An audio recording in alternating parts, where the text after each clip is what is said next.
नमस्कार, आपके साथ मैं हूं लावनी विनीत और आप देख रहे हैं सुदर्शन न्यूज। शाम के 7 बज रहे हैं। जवाब तो चाहिए में उस मुद्दे के साथ हम आपके सामने खड़े हुए हैं जिस मुद्दे ने इस वक्त सियासत सरगर्म कर दी है।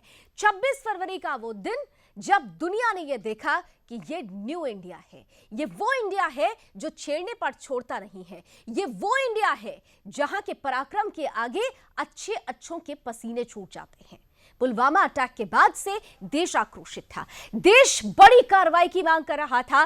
देश उबल रहा था कि पुलवामा में हमने जिस तरह से अपने जवानों को खोया, पाकिस्तान में घुसकर बदला लेने का वक्त आ गया है। 26 फरवरी को ठीक ऐसा ही हुआ। हमारे देश के वायु वीरों ने पाकिस्तान के गढ़ में घुसकर जैश के तमाम टेरर कैंप्स को ध्वस्त किया। जैश को यह बता दिया कि इस बार गलती कर गए हैं। पाकिस्तान को इस बार बता दिया कि गलती कर गए हैं इस बार पाकिस्तान, ये सोचकर कि ये पुराना भारत है, नहीं, ये न्यू इंडिया है। ये घर में घुसता भी है और मारता भी है। और इस न्यू इंडिया ने यही किया। देश में जब चारों तरफ वायु वीरों के इस पराक्रम की जय जयकार हो रही है, जब चारों तरफ जोश जज्बा जश्न है, वह इन सब के बीच बड़े अफसोस के साथ कहना पड़ता है कि हमारे यहाँ इसी शौर्य, इसी पराक्रम पर कुछ सियासतदान की सियासत भी शुरू हो चुकी है। बात खास तौर से हम महागठबंधन की करेंगे। बात खास तौर से हम देश की उस बड़ी राष्ट्रीय पार्टी की करेंगे जिसने 70 सालों तक इस देश पर राज किया। और आज वही विपक्ष, आज वही कांग्रेस अपनी देश की सेना के लिए एक बड़ा सवाल खड़ा कर रहा है। पूछ रहा है कि एयर स्ट्राइक का सबूत चाहिए।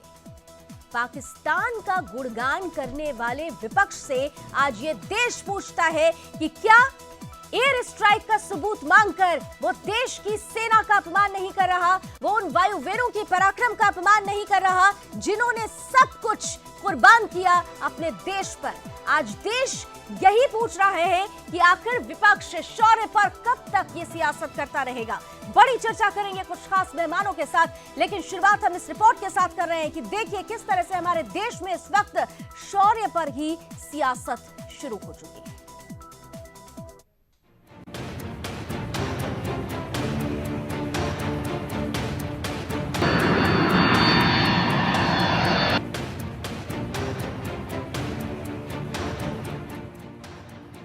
राजनीति करने का भी एक स्तर होता है। वैसे तो हर राजनेता का काम राजनीति करना होता है, लेकिन आप किन हालात में राजनीति कर रहे हैं ये जानना खास है। यही वो क्षण होता है जब राजनेता की मानसिकता का पता चलता है। भारतीय सेना ने एयर स्ट्राइक पाकिस्तान में की, लेकिन आतंकियों के मरने का दुख भारत की धरती पर भी मनाया गया। इस दुख की घड़ी में कांग्रेस के नेताओं ने जमकर आतंकियों के लिए हमदर्दी दिखाई। उन्हें भारतीय सेना की बात पर यकीन नहीं हो रहा है। आप इस देश का दुर्भाग्य देखिए, कांग्रेस के नेताओं को पाकिस्तान के आतंकियों की बात पर पूरा यकीन है। ये लोग वायुसेना प्रमुख की बात तक मानने को तैयार नहीं है। आपने सुना वायुसेना प्रमुख ने क्या कहा?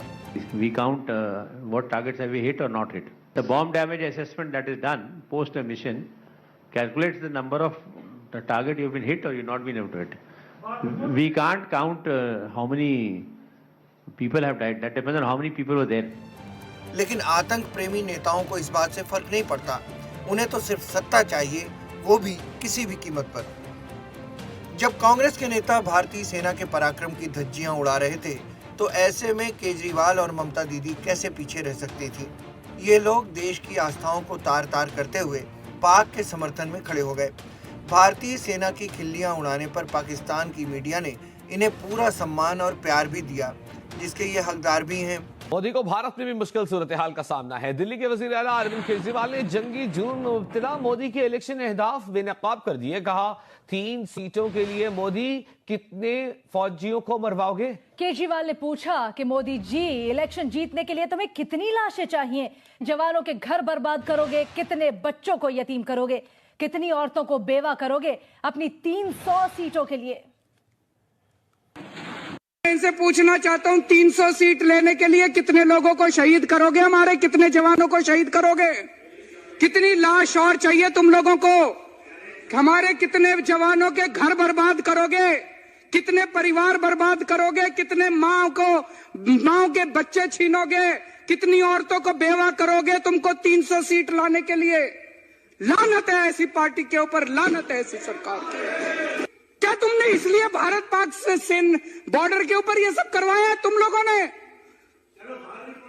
अब सवाल उठता है कि अगर भारत का पाकिस्तान के साथ युद्ध हो जाए तो ये किसका साथ देंगे? भारत के अलावा दुनिया में कोई और देश भी है जो अपनी ही सेना को कमजोर करता हो? हमारा हाथ जोड़कर सभी नेताओं से आग्रह है कि अगर आपको सेना का सम्मान नहीं करना तो मत करिए, लेकिन आपको सेना का अपमान भी नहीं करना चाहिए।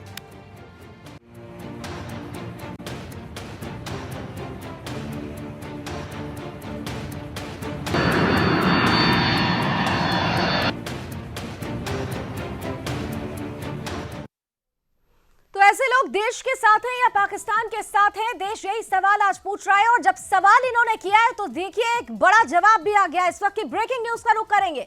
इस वक्त सबसे बड़ी खबर आ रही है, किस तरह से जब हमारे वायुवीर एयर स्ट्राइक कर रहे थे पाकिस्तान में तो हवाई हमले से पहले थी ये जानकारी मिली एनटीआरओ से, और रॉ के पास पुख्ता जानकारी थी कि वहां पर 280 से ज्यादा फोन एक्टिव थे।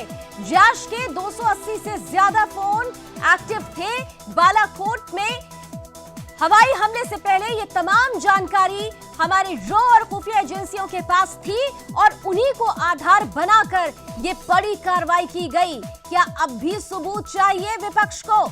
एनटीआरओ की तरफ से ये बड़ी खबर है, हवाई हमले से पहले जैश के सभी मोबाइल सक्रिय थे और इसकी पुख्ता जानकारी एनटीआरओ और रॉ के पास थी कि जैश के 280 से ज्यादा फोन एक्टिव थे। ये सब की बड़ी खबर है। हमारे साथ जाने माने डिफेंस एक्सपर्ट कर्नल टीपीएस त्यागी साहब हमारे साथ जुड़े हुए हैं। टीपीएस त्यागी साहब, स्वागत तो कर रही हूं और साथ ही साथ ये जो अभी सबकी ब्रेकिंग न्यूज है, देखिए खबर अभी हम चला भी रहे थे, सबूतों की बात हो रही थी, इससे बड़ा सबूत और कुछ चाहिए क्या? बिल्कुल, मैं ये जानना चाहता हूं कि क्या केजरीवाल, ममता बनर्जी और दिग्विजय सिंह और इन्हीं की तरह की जमात के और लोग, क्या ये बगैर पढ़े लिखे लोग हैं?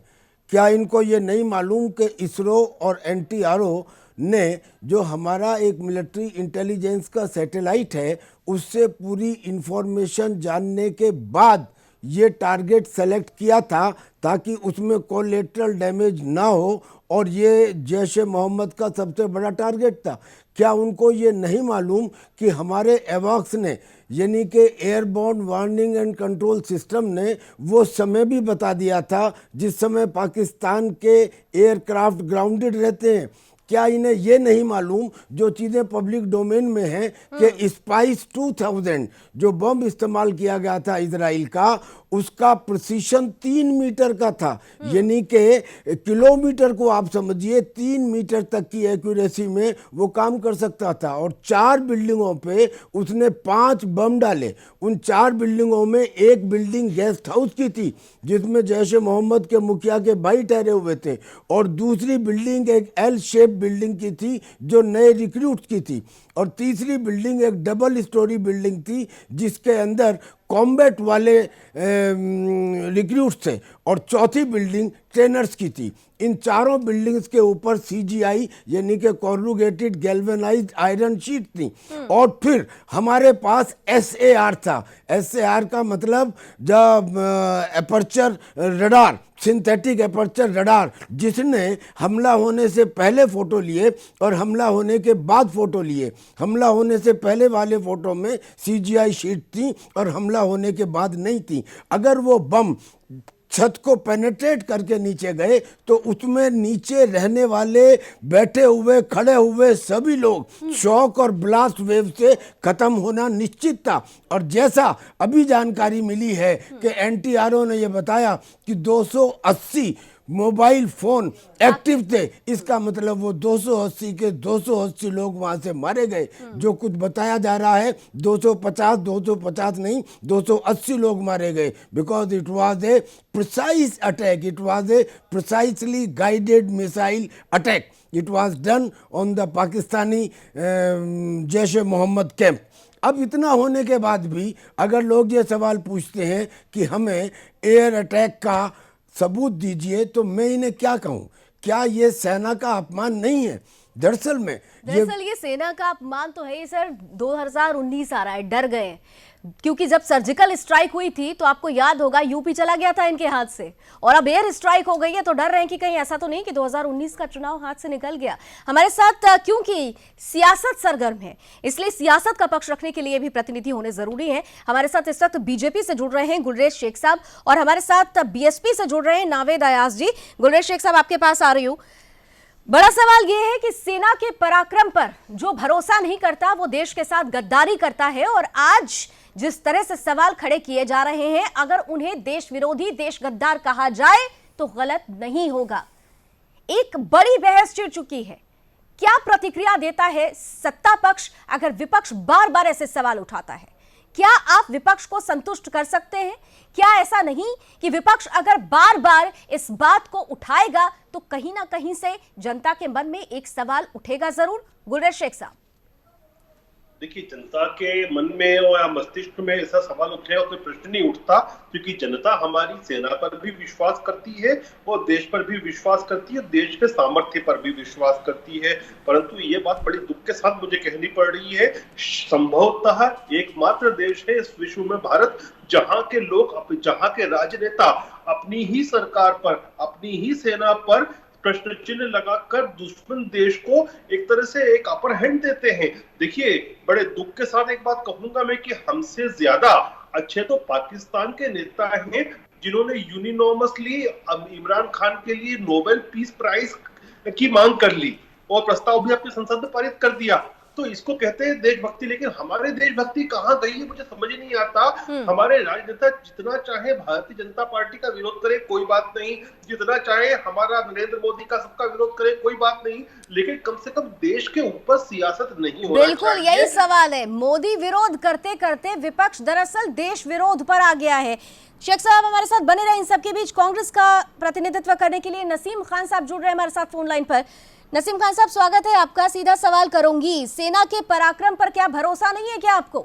एक ऐसा ही सबूत आप लोगों ने सर्जिकल स्ट्राइक के लिए मांगा था, और उसके बाद क्या हुआ था? बड़े बड़े राज्यों से सत्ता गंवानी पड़ गई थी। अब एक बार फिर से आप एयर स्ट्राइक को लेकर सबूत मांग रहे हैं। लावनी जी, देखिए, हम बिल्कुल भी सेना के साथ हैं। सेना का कोई विरोध नहीं कर रहा विपक्ष। सेना के सर, सेना का विरोध भी नहीं कर रहे हैं और आंकड़े भी मांग रहे हैं। सुनिए लावनी जी, मेरी बात को आप सुन लीजिए। जी, बोलिए सर, बोलिए। आप हमारी बात होने दीजिए। जी, बोलिए सर। आप अभी भारतीय जनता पार्टी के लोगों की बात सुन रही थी, हमारी नहीं सर, बोलिए, पूरा मौका दिया, बोलिए, अपना पक्ष रखिए। पूरा विपक्ष इस टाइम सेना के साथ है, और हम वो लोग हैं जिनकी सरकार में रहते हुए सेना ने पाकिस्तान के 2 टुकड़े किए थे, पाकिस्तान को एक बार नहीं कई बार युद्ध में हराया है। हमने पाकिस्तान को हमेशा नीचे दिखाने का काम किया है हमारी सरकार के नेतृत्व में सेना ने, और सेना के पराक्रम को हम सलाम करते हैं। लेकिन ये सवाल विपक्ष नहीं उठा रहा है। क्या अभी एक वीडियो आया, आपने नहीं देखा? एक शहीद की मां ने इस बात को कहा कि हम वो लाशें देखना चाहते हैं जो वहां मारे गए हैं, जैसे हमारे बच्चों की लाशें दिखाई दी है, वैसे देखना चाहते हैं। सर, आपने क्या वो वीडियो नहीं देखे क्या? आपने क्या जब शहीदों की शहादत के बाद, जब उनके पार्थिव शरीर घर पर पहुंच रहे थे, और उसके बाद ये जो बड़ी कार्रवाई 26 को हुई थी, उसके बाद जो वीडियोस आए थे जहां पर ऐसी ही माताओं ने, वीर पत्नियों ने कहा था कि हमें गर्व है, हमें हमारे पतियों पर भी गर्व है और हमें देश की सेना पर भी गर्व है। ऐसा ही बदला लेना चाहिए और आगे भी होता रहना होगा। आपको ही बोलना है तो मुझे क्यों बीच में ले लिया? सर, आप सवाल का जवाब दें। आप अगर इधर उधर भागेंगे तो मैं आपको ट्रैक पर लेकर आऊंगी। मैं इसीलिए यहाँ बैठी हुई हूँ। आपसे पूछा गया कि क्या आपको भरोसा नहीं है सेना के पराक्रम पर? आप पूरी तरीके से अपनी सियासत की रोटियां सेक रहे हैं। सुदर्शन चैनल की एंकर को भरोसा नहीं है सेना पर, भारतीय जनता पार्टी सेना के पराक्रम पर सुदर्शन न्यूज को भरोसा है, लेकिन आप जैसे सियासतदानों पर भरोसा नहीं है। आप 1971 की बात करते हैं, लेकिन 1971 को किस तरीके से आप लोग बुलाते हैं वो आज तक डिबेट में दिखाई देता है। सर्जिकल स्ट्राइक के बाद भी आपको सबूत चाहिए था, एयर स्ट्राइक के बाद भी आपको सबूत चाहिए था। आपके नेता सर्जिकल स्ट्राइक को फर्जिकल स्ट्राइक कहते हैं। आपके नेता पाकिस्तान की भाषा बोलते हैं और आप सुदर्शन न्यूज पर सवाल खड़ा कर रहे हैं। लावनी जी, आप इतना क्रोधित मत हो, क्रोधित नहीं हो रही हूँ सर। पूरा देश आपको सर, क्रोधित नहीं हो रही हूँ, लेकिन आपकी बात पर वाकई अफसोस हो रहा है। नसीम खान, आप कांग्रेस का प्रतिनिधित्व कर रहे हैं, सिद्धू को जाके समझाइए जाकर तमाम उन नेताओं को समझाइए जो सेना के पराक्रम पर सवाल खड़ा कर रहे हैं। और मेरे से ज्यादा मेरे साथ इस वक्त सेना के खास मेहमान जुड़े हुए हैं, कर्नल साहब बैठे हुए हैं, वो भी आपकी इस बात पर आक्रोशित हो रहे हैं। आप मुझे जब बोलने ही देंगी, बोलिए सर, अपना बोलती बोलिए रहेंगी, सर, अपना बोलिए अपना सर, कहती रहेंगी, तो बोलिए मुझे क्यों बोलिए लाइन पे लेके बोलिए आते सर, हैं? बोलिए आप भारतीय जनता पार्टी को बुलवाओ, बोलिए वो सर। बोलेंगे, वो सुनेंगे देश। बोलिए सर, आप मुझे ये मत तय कराइए कि मुझे किसको नहीं, बुलवाना और भारतीय किसको जनता नहीं। पार्टी तो आपसे ये पूछती है, चाहे भारतीय जनता पार्टी की सरकार के अंदर आतंकवादी मौलाना अजहर मसूद छोड़े गए। जिस भारतीय जनता पार्टी की मोदी की सरकार बनने के बाद मोदी के प्रमुख सलाहकार वेद प्रताप बेदी हाफिज आतंकी हाफिज सईद से मिलने गए। आप उनसे हमें न करें। आज ये सेना के पराक्रम पर राजनीति करना चाह रहे हैं। आज ये सेना की वर्दी पहन करके मोटरसाइकिल पे विजय रैली निकाल रहे हैं। आपको क्या 5 सैनिक कल देश के अंदर आए, लगातार सीमा पर सैनिक शहीद किए जा रहे हैं, तो इनके राष्ट्रीय अध्यक्ष 300 का आंकड़ा बोल रहे हैं। नसीम खान साहब, एक बात बता दीजिए, नसीम खान साहब एक बात बता दीजिए, सिर्फ एक बात बता दीजिए। आप बहुत आप जो तर्क दे रहे हैं, मुझे सिर्फ एक बात बता दीजिए, फिर मैं जरा कर्नल साहब के पास जाऊंगी और एक और मेहमान हमारे साथ जुड़े हुए हैं। जो बातें आप लोग कह रहे हैं, जिस तरीके से आप सवाल उठा रहे हैं, पाकिस्तान की मीडिया आपको धन्यवाद दे रही है। आप हिंदुस्तानी हैं या पाकिस्तानी हैं, ये बता दीजिए। हम विशुद्ध रूप से हिंदुस्तानी हैं। पाकिस्तान का कोई सहयोग करने वाली पार्टी है तो फिर क्यों मौका दे रहे हैं सर? तो फिर क्यों मौका दे रहे हैं? यही तो आपसे पूछ रही हूं मैं। अगर आप 100% हिंदुस्तानी हैं तो मौका मत दीजिए पाकिस्तानी मीडिया को। कर्नल साहब मौका नहीं दे रहे हैं। पार्टी विशुद्ध रूप कर्नल से साहब। हिंदुस्तानी और हिंदुस्तान की सीमाओं को कर्नल मजबूत साहब। करने वाली पार्टी है। मौका नहीं दे रहे। ये बिल्कुल मौका दे रहे हैं, और ये मौका प्रत्यक्ष या अप्रत्यक्ष रूप से आज से नहीं, ये बहुत पहले से दिया जा रहा है। देखिए, मैं आपको बहुत शॉर्ट में बताऊं कि जब हिंदुस्तान आज़ाद हुआ था, सो कॉल्ड आज़ादी मिली थी, उस समय हिंदुस्तान के सीनियर मोस्ट आर्मी ऑफिसर को कमांडर इन चीफ बनाने से इसलिए मना कर दिया था कि इनके पास तजुर्बा नहीं है। क्या उस समय के प्राइम मिनिस्टर को तजुर्बा था? उसके बाद जब 1962 में हुआ तो 1962 में फौज की क्या स्थिति पूरा देश जानता है। कोई और देश रहा होता तो तख्ता पलट हो जाता। 1965 में अमेरिका के प्रेशर में जब ये कहा गया कि हम PL 480 देना बंद कर देंगे, तब लाल बहादुर शास्त्री ने उस टाइम एक स्टैंड लिया था। 1971 में बेशक सेना की मेहनत से 93,000 सिपाहियों को बंदी बनाया गया, लेकिन क्या उस समय कश्मीर का मुद्दा सॉल्व कर लिया गया? और फिर 1999 पार्टी कोई भी रही हो, हमें पार्टी से मतलब नहीं है, लेकिन 1999 में भी सेना के साथ यही हुआ कि जब हमने वहाँ पे जीत लिया तो भागते हुए दुश्मन को एक्सप्लॉइट करने का मौका नहीं दिया गया, सेफ पैसेज दे दिया गया।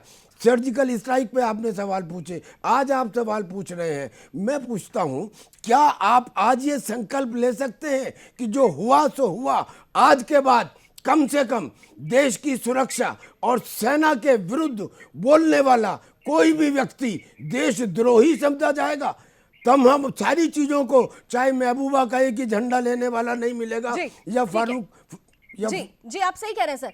नसीम खान, अगर आप हमारे साथ जुड़े हुए हो तो कर्नल साहब ने सीधा आपसे एक सवाल किया है, आप इस पर प्रतिक्रिया दीजिए। मैं फटाफट नावेद अयाज साहब के पास जाऊंगी। फिर देखिए, मैं बिल्कुल कर्नल साहब जो बात कह रहे हैं वो बात, अगर जो सेना के खिलाफ कोई भी व्यक्ति बोलता है वो देशद्रोही होगा, इसमें कोई दो राय नहीं है।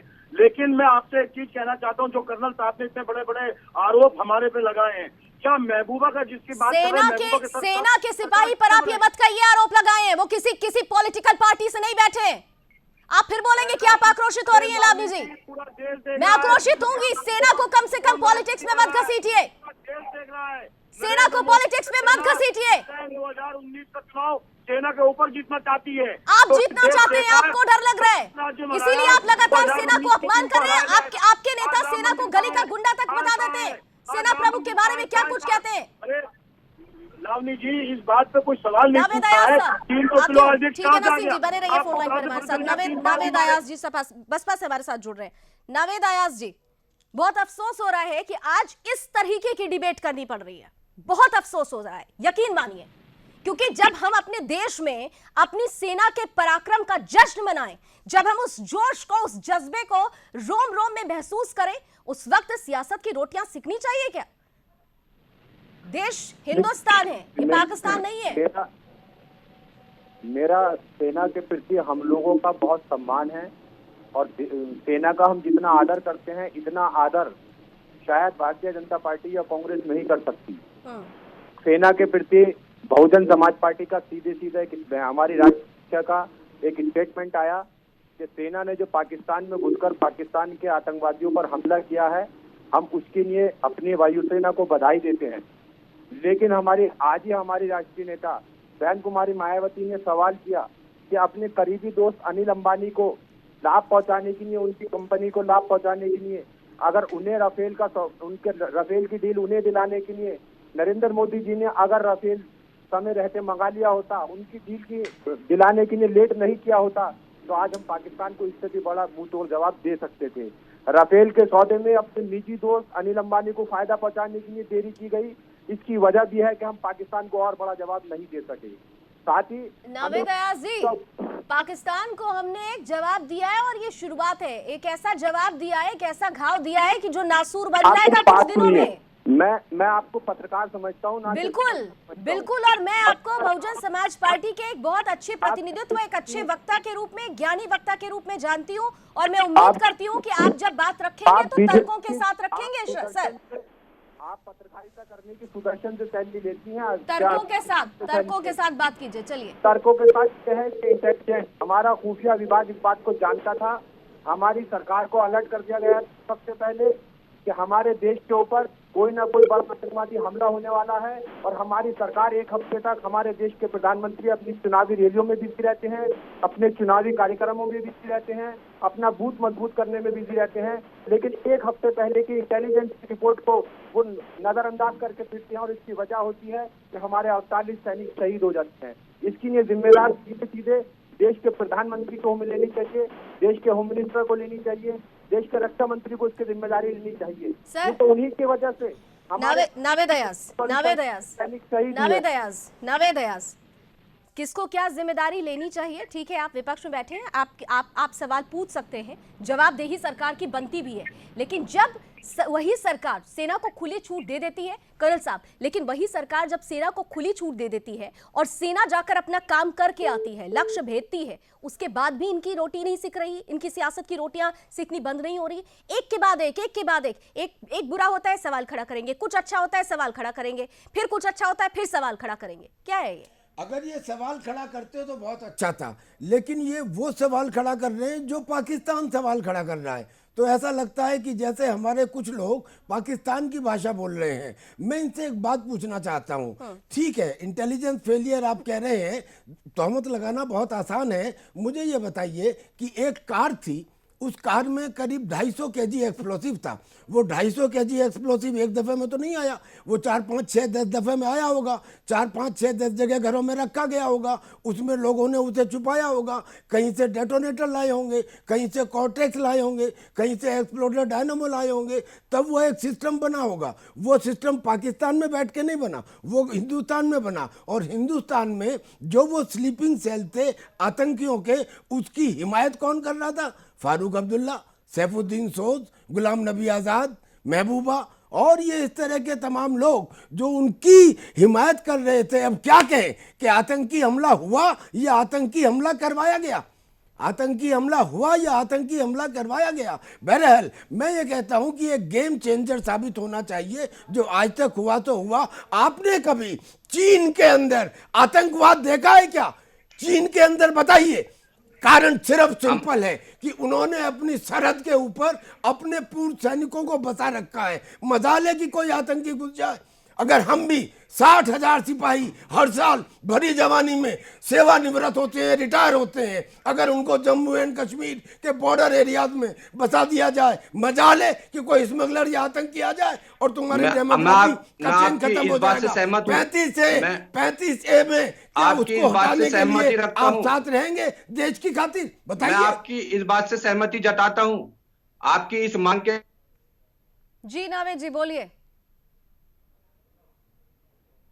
मुझे लगता है नावेद अयाज से हमारा संपर्क टूट गया। गुलरेज शेख साहब हमारे साथ बने हुए हैं।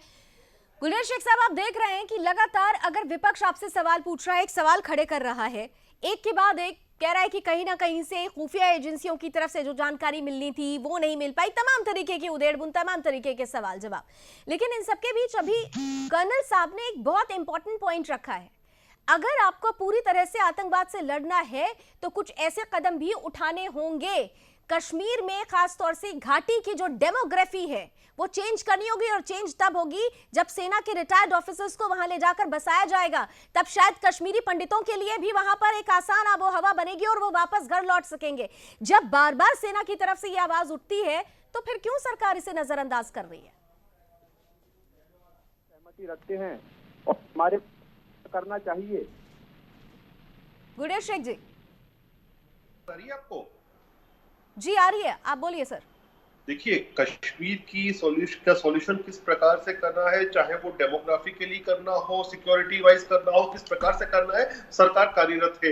वो उसके लिए बहुत सारी स्टेप्स भी ली है, चाहे वहां पर एक्सटेंशन ऑफ प्रेसिडेंशियल रूल हो, चाहे 100 से ज्यादा कंपनियों का फौज के डिप्लॉयमेंट हो, चाहे फ्री हैंड फौज को देना हो, और आगे भी जो करना होगा। और जहां तक के 35A का विषय है, जिस प्रकार सर ने कहा, 35A और 370 दोनों के ऊपर हमारी जो नीति है और नियत है बिल्कुल वो सिद्ध है और स्पष्ट है। वो देश भी जानता है और पॉलिटिकल पार्टियां जो हमारा विरोध करती है वो भी जानती है। तो उसमें तो हमको जो करना है वो करेंगे ही सही।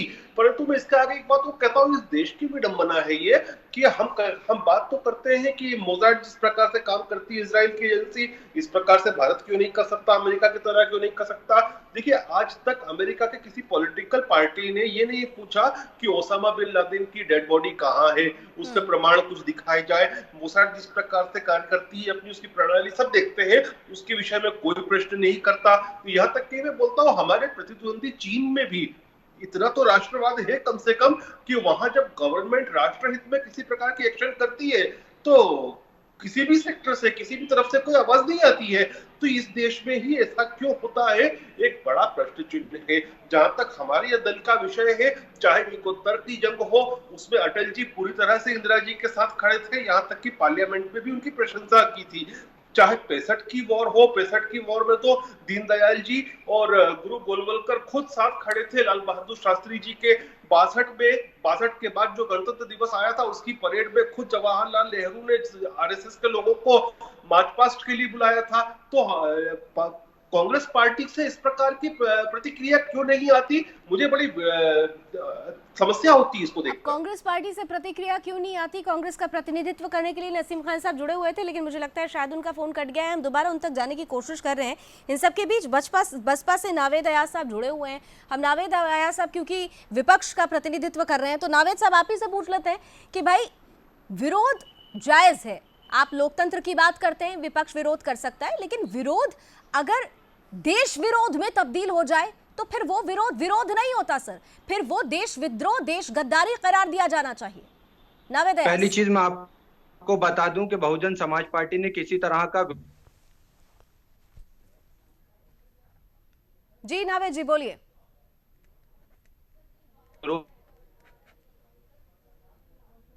नावेद अयाज, नावेद अयाज शायद कोई टेक्निकल प्रॉब्लम है, नावेद अयाज के पास दोबारा जाएंगे। नसीम खान साहब हमारे साथ जुड़ चुके हैं कांग्रेस से। नसीम साहब, गुररेज शेख साहब बीजेपी से, उनका ये सवाल है कि जब तमाम जो युद्ध हुए बीते, जब आपकी सरकार थी, जो परिस्थितियां थी, तो बीजेपी जब आपके साथ हर मोर्चे पर खड़ी थी, तो फिर कांग्रेस को परेशानी क्या है? कांग्रेस क्यों नहीं इस मोर्चे पर, जब बड़ा प्रहार किया गया है पाकिस्तान पर, क्यों नहीं खड़ी है बीजेपी के साथ? नसीम खान साहब।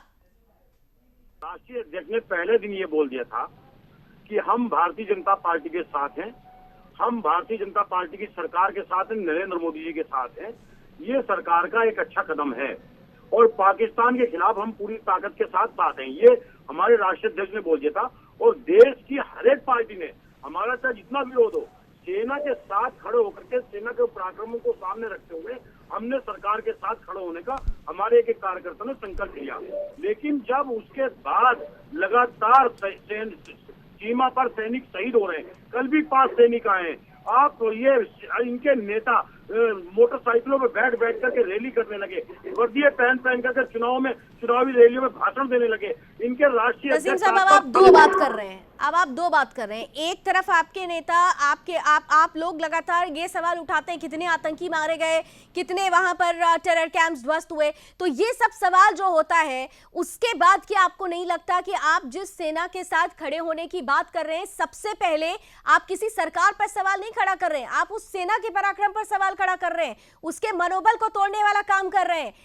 तो पूरे देश में जहां हमारे देश की सेना के पराक्रम की विजय गाथा दुनिया भर में जहां इसकी चर्चा हो रही हो, पूरा देश जिसे लेकर आज रौब में हो, पूरा देश जिसे लेकर जश्न मना रहा हो, जोश में हो, पूरा देश जहां वीरों के साथ चट्टान की तरह खड़ा हुआ है, वहीं अफसोस के साथ कहना पड़ता है कि हमारे देश के सियासतदान अब सेना के शौर्य पर भी सवाल खड़े कर रहे हैं। सवाल इसलिए बड़ा है क्योंकि बात बड़ी है, बात इसलिए बड़ी है क्योंकि हमने दुश्मन देश के गढ़ के अंदर घुसकर उसे इस बात का एहसास दिला दिया है कि हम न्यू इंडिया हैं, हमें छेड़ोगे तो हम छोड़ेंगे नहीं। एक और देश भर से ये आवाजें उठती है कि आतंक के मसले पर, आतंकवाद के मसले पर देश कि वो सियासतदान सरकार के साथ भी खड़े हैं, सेना के साथ भी खड़े हैं, लेकिन जब अपनी सियासत की रोटियां सेकने की बारी आती है, जब 2019 में कुर्सी की तस्वीर नजर आने लगती है, तो वही सियासतदान, वही नेता इस शौर्य पर भी सवाल खड़े करते हैं और एयर स्ट्राइक के सबूत मांगते हैं। आखिर इसी पर बड़ी चर्चा हो रही है। हम आगे बढ़े उससे पहले जो महत्वपूर्ण ट्वीट्स हैं जो इस वक्त बड़े घूम रहे हैं, देश भर में ही नहीं बल्कि पाकिस्तानी मीडिया में भी, इन्हीं ट्वीट्स को दिखाकर किस तरीके से वहां पर पाकिस्तान खुश हो रहा है देश के उन सियासतदानों के ट्वीट्स पर जो शौर्य पर सवाल खड़े कर रहे हैं। कुछ ट्वीट्स जरा देख लेते हैं। तो देखिए, नवजोत सिंह सिद्धू, यार दिलदार पाकिस्तान, 300 आतंकवादी मरे, हाँ या नहीं? फिर क्या मकसद था? क्या आप आतंकवादी या पेड़ उखाड़ रहे थे? क्या ये चुनावी हथकंडा था? अब कोई नवजोत सिंह सिद्धू से पूछे कि हम पेड़ नहीं उखाड़ रहे थे, हम तो उन आतंकवादियों को जड़ से उखाड़ रहे थे जिनके रहनुमा को आप यार दिलदार कहते हैं। वही दूसरी ओर एक और ट्वीट देखिए, केजरीवाल किस तरह से वैकल्पिक राजनीति की बात कही थी इन्होंने। आंदोलन से पैदा हुई पार्टी, क्या अमित शाह के मुताबिक सेना झूठ बोल रही है? सेना ने साफ साफ कहा है कि कोई मरा या नहीं मरा हमें नहीं पता। ये क्या तरीका है ये ट्वीट्स करके देश को गुमराह करने का? कोई मरा या नहीं मरा या कितने मरे ये नहीं कहा जा सकता अपने चुनावी फायदे के लिए। क्या भाजपा सेना से झूठ बुला रही है? अब केजरीवाल का यही बयान पाकिस्तान की मीडिया में उमड़ घुमड़ कर रहा है। वहीं ममता बनर्जी, दीदी कैसे पीछे रह सकती हैं? जवानों का जीवन चुनावी राजनीति से ज्यादा कीमती है, लेकिन देश को यह जानने का अधिकार है कि पाकिस्तान के बालाकोट में वायुसेना के हवाई हमले में कितने आतंकी मारे गए हैं।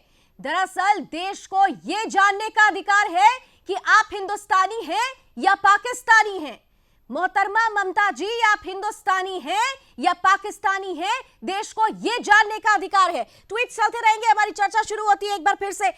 नसीम खान साहब के पास जाना चाहूंगी, फोन लाइन पे हमारे साथ मौजूद है, उम्मीद करती हूं कि उनको मेरी आवाज पहुंच रही होगी। ब्रेक से पहले नसीम साहब, सवाल बीजेपी की तरफ से आपके लिए ये पूछा गया था कि जब बीजेपी, आप सरकार में थे, आपकी केंद्र में आपकी सरकार थी और बीजेपी पल पल हर मोर्चे पर आपके साथ खड़ी थी, तो फिर इस मोर्चे पर आप क्यों कटे कटे और बटे बटे से नजर आ रहे हैं?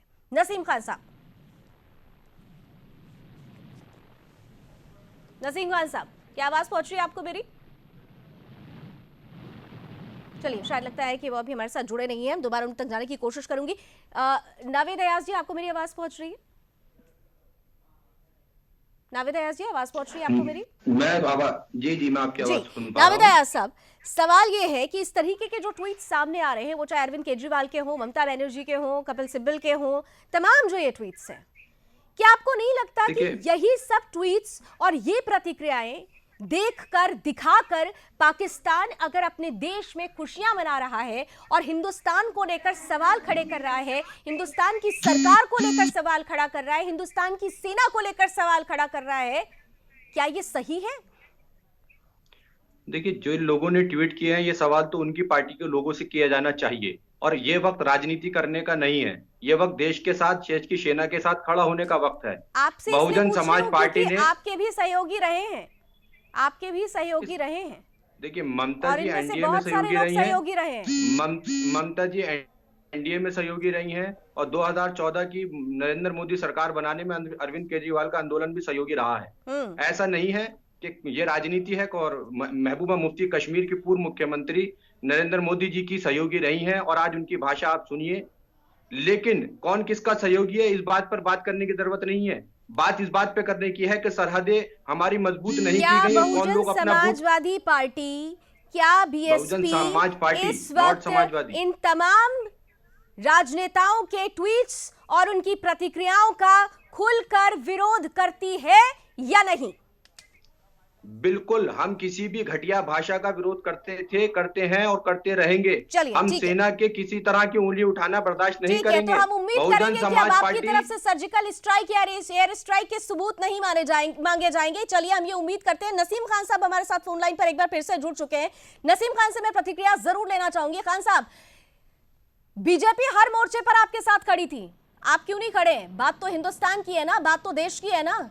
ये हिंदुस्तान है और आप हिंदुस्तानी है। लावनी जी, हमसे बड़ा हिंदुस्तानी कोई नहीं है। भारतीय जनता पार्टी देशद्रोही है, राष्ट्रद्रोही है, सेना विरोधी है। हम आपसे सिर्फ एक सवाल करना चाहते हैं। सर, आप हिंदुस्तानी है। भारतीय जनता पार्टी को तो आपने कह दिया आप हिंदुस्तानी हैं। आप बता दीजिए कैसे? आप भारतीय जनता पार्टी की प्रवक्ता हैं, आप कैसे हिंदुस्तानी है बता दीजिए। भारतीय जनता पार्टी की प्रवक्ता हैं, मुझे बता दीजिए। आप भारतीय जनता पार्टी, थोड़ी शर्म आती है कि नहीं?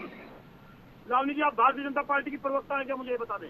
आपसे सर्टिफिकेट लेने की जरूरत नहीं है। आप सवाल का जवाब दीजिए। आपसे मैंने पूछा आप हिंदुस्तानी है या नहीं है। आप सवाल मुझसे मत कीजिए और ना ही मुझे सर्टिफिकेशन दीजिए। नसीम खान, आप हिंदुस्तानी है या नहीं है? अगर आप हिंदुस्तानी होते तो इतनी ज्यादा बयानबाजी करने के बजाय आप सीधे बोलते कि हाँ मैं हिंदुस्तानी हूँ और सेना को लेकर जो भी प्रतिक्रियाएं आपकी नेता देते रहे हैं उनके खिलाफ आपकी पार्टी ने बड़ी कार्रवाई की होती। लास्ट कमेंट कर्नल साहब के साथ लेकर मैं वाइंड अप करूंगी। पूरा देश देख रहा है, कर्नल साहब, देश देख रहा है। कर्नल साहब, अरे नसीम खान साहब और बाकी सब लोग एक बात सुन लो, एक बात सुन लो कान खोल के कि आज का सिपाही 1947, आज का सिपाही नसीम खान साहब 1947 का सिपाही नहीं है। आज के सिपाही के पास टीवी भी है और मोबाइल भी है और वो उसमें अपने नेताओं के आचरण और भाषण को देख रहा है, समझ रहा है और वो जानता है कि कौन किस सुर में बोल रहा है, कौन सेना के साथ है और कौन नहीं है। ये तो उसका डिसिप्लिन है, उसका संयम है कि वो चुप है। लेकिन अगर कहीं उसके दिमाग में कुछ उल्टा आ गया तो क्या होगा? क्या वो ये नहीं सुन रहा कि सेनापति को गुंडा कहा जा रहा है? क्या वो ये नहीं सुन रहा कि कोई आदमी कह रहा है कि पीओके हिंदुस्तान के बाप का नहीं है? क्या वो ये नहीं सुन रहा कि ये पत्थरबाज, इंटेलिजेंट और इनोसेंट है? ऐसी चीजें सुनने के बाद भी वो कंट्रोल में है। तो जब ऐसी बातें सामने आ रही हैं तो कम से कम तमाम विपक्ष और खास तौर से कांग्रेस को ये समझ लेना चाहिए कि हिंदुस्तान है ये।